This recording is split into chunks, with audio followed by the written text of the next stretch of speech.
Hello, dear friends. Story time. So I am in Mountain View, our local news. This weekend, I read about in our local news that Computer History Museum is bidding farewell to Babbage machine, to Babbage engine.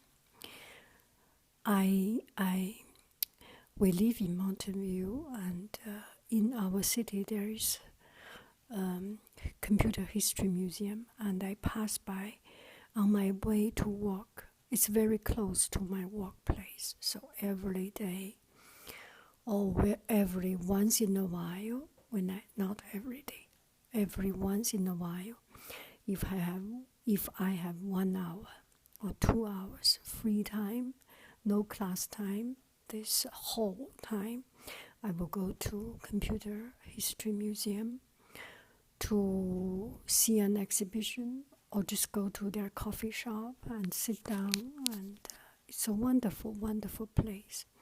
And mostly I just love this Babbage machine. Babbage engine, I always call it Babbage machine. It's a piece of beautiful, elegant machine. Let's take a picture, see some picture of this Babbage machine.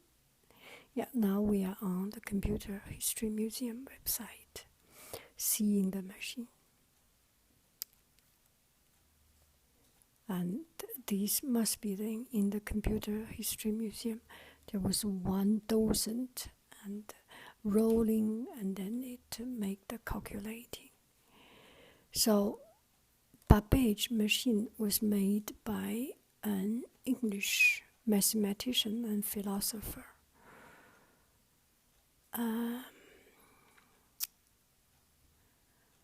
Philosopher, not so much philosopher. Anyway, English mathematician Charles Babbage.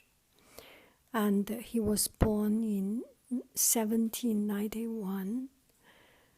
And so he was very good at mathematics. He was a mathematician. And he looked around the statistics, and he found a lot of numbers was not right. So he was thinking he wanted to design a machine to do the calculating. And through his life, he made a lot of effort, and he was talking to the government at that time, and I was not that good at telling the story. And anyway, he got the funding to do it, and he spent years and years and years, and he just found that the machine is so hard to make. And okay, let me try to make this long story short. Anyway, he had this wonderful idea, and he had this design, but with engineering difficulty and technical difficulty, and it just at that age the funding it's too much beyond his age. Let's say he spent his whole life designing it, and while he was designing, he improved it.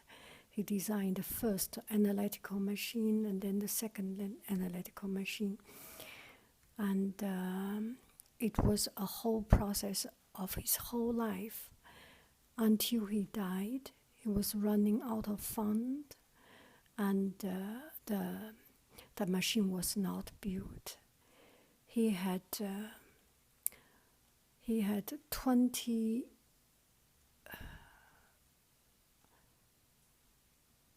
beautiful designs, very delicate designs of this machine, and mathematical functions, and mathematical equations and formulas to make this machine. But anyway, he didn't finish it.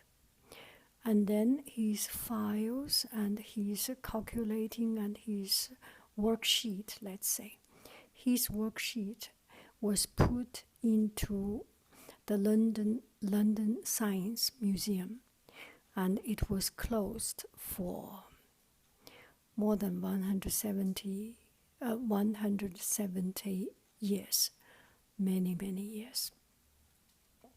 So in 1990, about 200 years later, about, not exactly, 1990, the London Science Museum got a new curator or a new head of museum, and he took out all this document.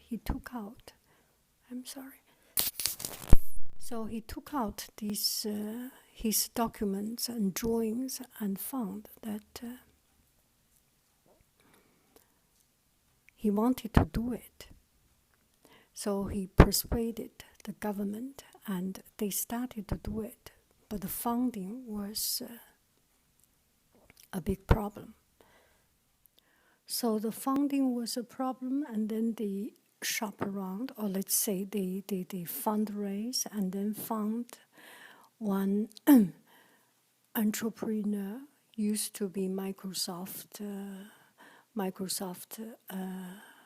a top boss of Microsoft. His name is Nathan Meerwald. I have seen his exhibition, and he has done a lot of things. Anyway, so they started to build this machine, and it took 17 years. The engineers made it. It took 17 years, finally built it. In 2002, it was built.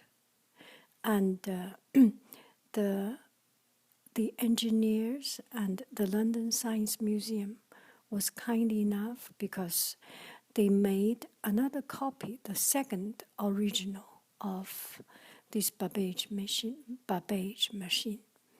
They made the second of this machine in 2008, finished. Totally 5 tons, 5,000 kilogram, 5 tons of this machine. The weight is 5 tons. And on this part, let's see. Okay.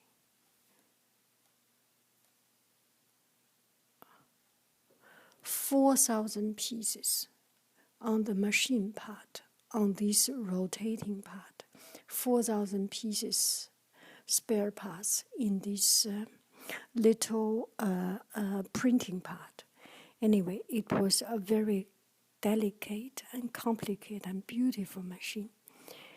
With modern technology, it is possible to make it much faster, but they were trying to make it without electricity. It's manual work.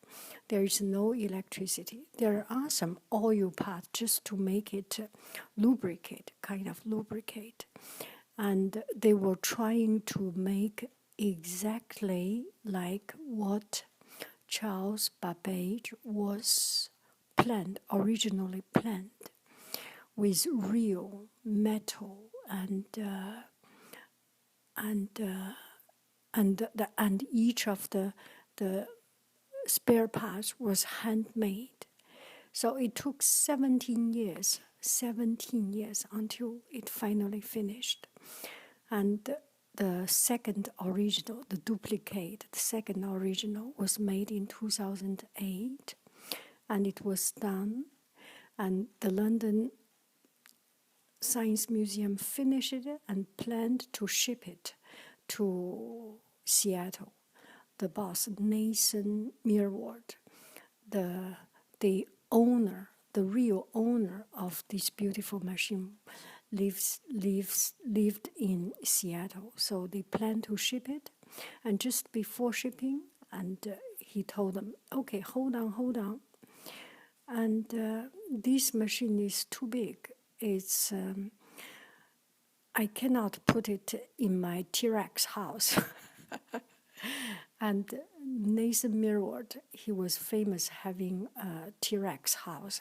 In his house, there was a T-Rex. I don't know whether it's a real T-Rex skeleton or something. Anyway, he has a beautiful house and huge house. But this machine is just so big to put into his own bedroom or living room or wherever.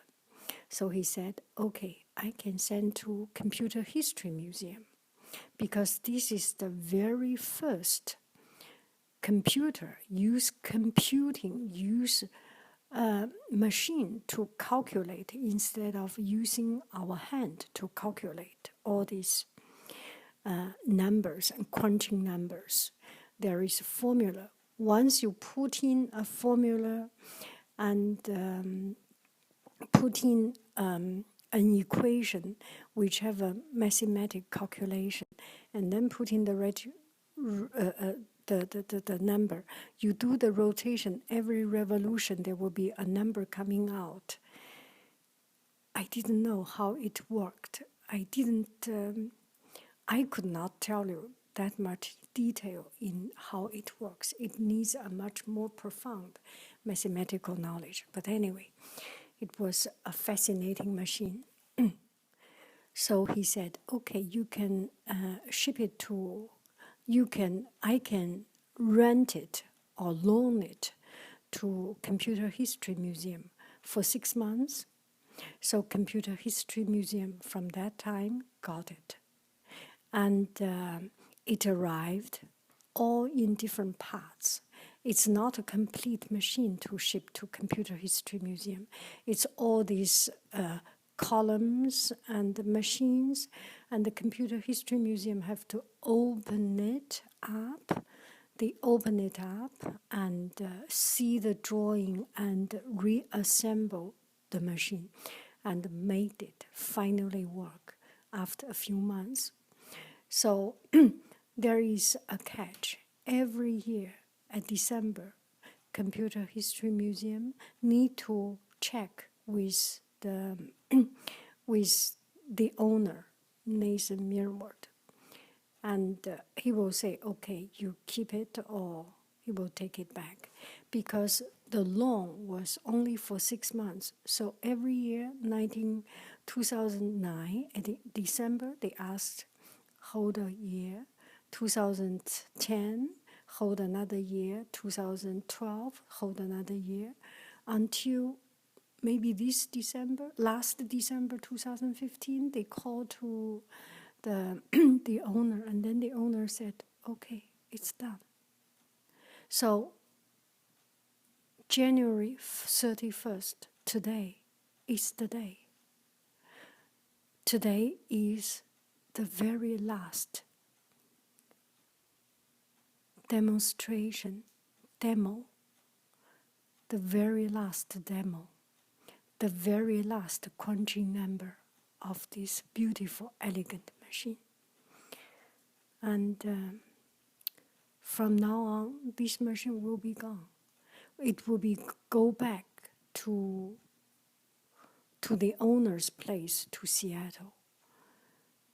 We do not know where he is going to put it. It's a private collection. Maybe he will put into his office or into some place. We do not know. But through these years, Computer History Museum, including myself, we have built up such a connection with this machine. It's a mixed feeling. It's not ours. It does not belong to Mountain View. It does not belong to Computer History Museum. It should be gone. We should return to it. But it just built up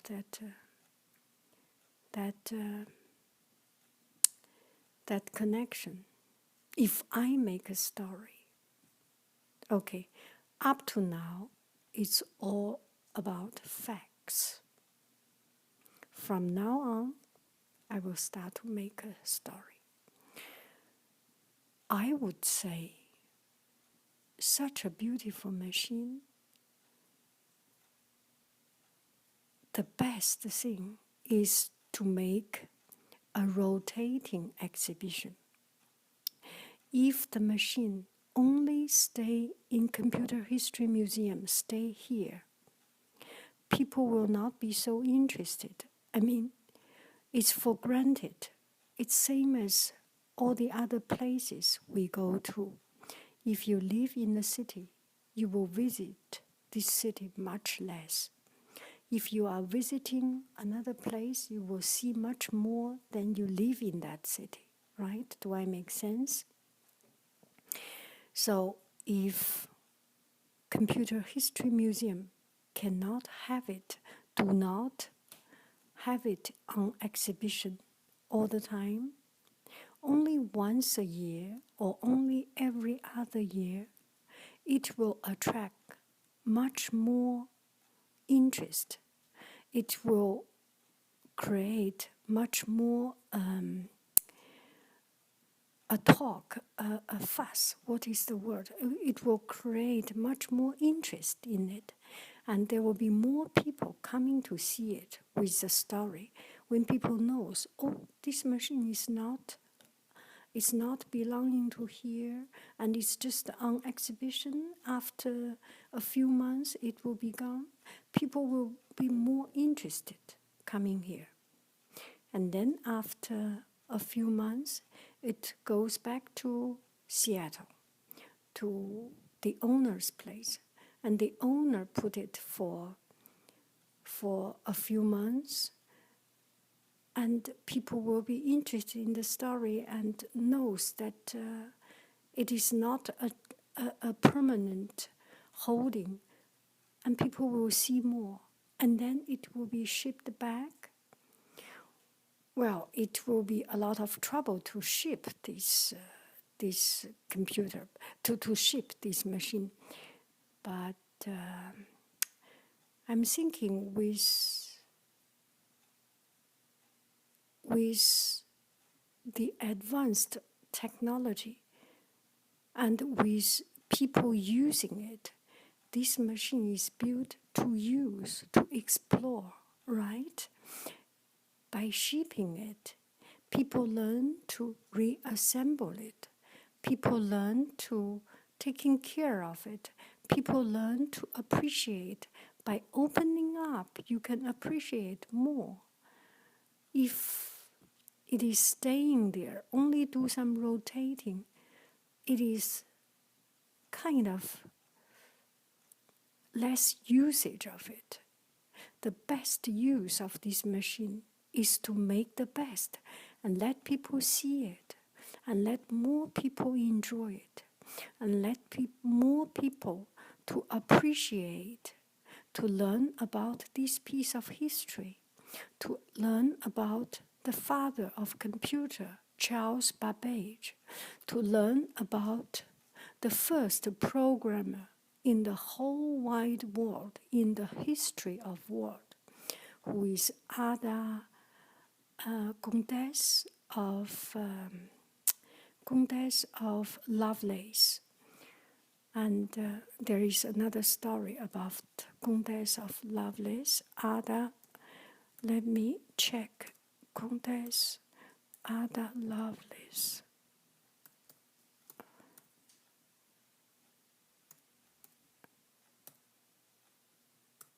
Okay, we found. Okay, this one is Ada Lovelace. She was the daughter of George Gordon Byron, the Romantic poet, very, very famous and also notorious for his life, flamboyant lifestyle. And when she was young, her mother, because of heartbroken with Byron, her mother let her study mathematics because this is a way to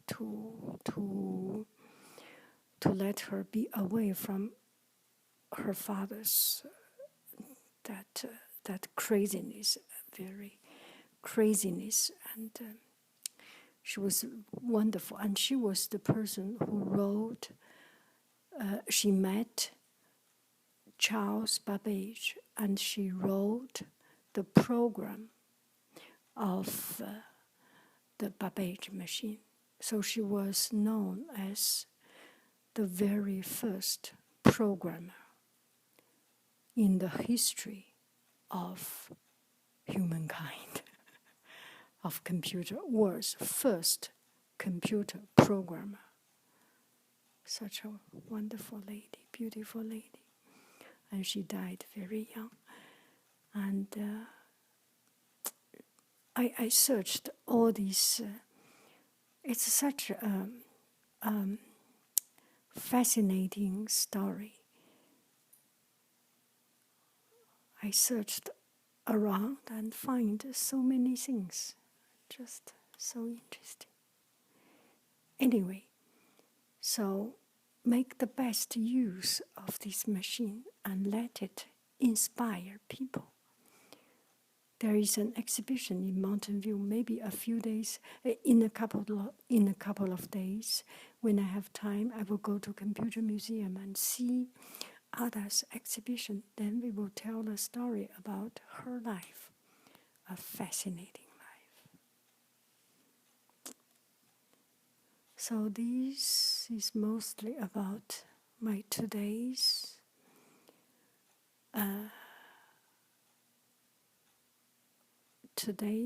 exhibition, computer museum tour, and just fascinating to see things around me. It is so good to walk away, to walk out of your home, to see different things and learn new things. I'm sorry that I disappoint you by my poor storytelling. I didn't rehearse, so let me try to, if you like, I will try to retell this story, to organize a little bit and make it more easier for you to listen to. Anyway, you have a wonderful, wonderful, wonderful evening. The beautiful Babbage machine. Where were we?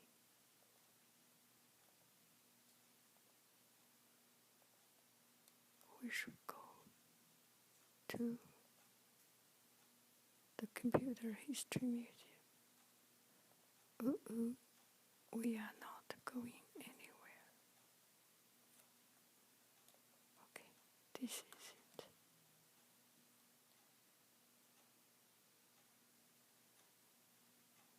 Bye-bye. I hope the owner will take good care of this machine and use it in the right way. Everyone has a story, and I remember last year, I think last year or 2 years ago, I went to Tech Museum in San Jose and saw a modernist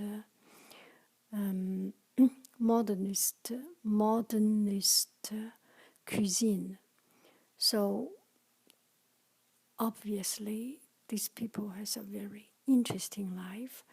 He was interested in Nathan Mirward. He was interested in food, and then he started to do modernist cooking and modernist cuisine, and made an exhibition with all these beautiful pictures. Let's see, modernist, modernist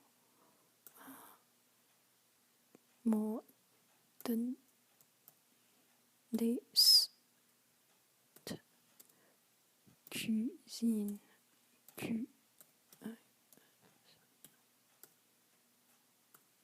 I hope this is the right one. So you can see the picture of it. those are his project.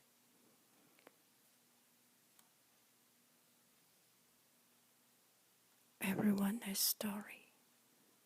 So when you search around, when you see, go deeper and deeper, you will see so many fascinating stories. I will stop here. You have a wonderful, wonderful, wonderful night. Bye-bye, friends. We should go back to the Babbage machine.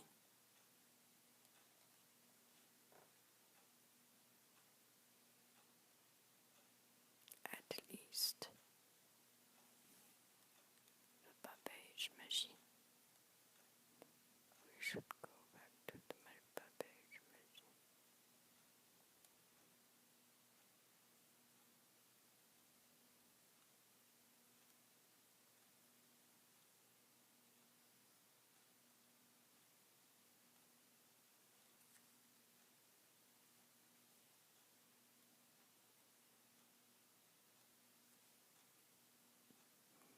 He's doing the revolution, rotating.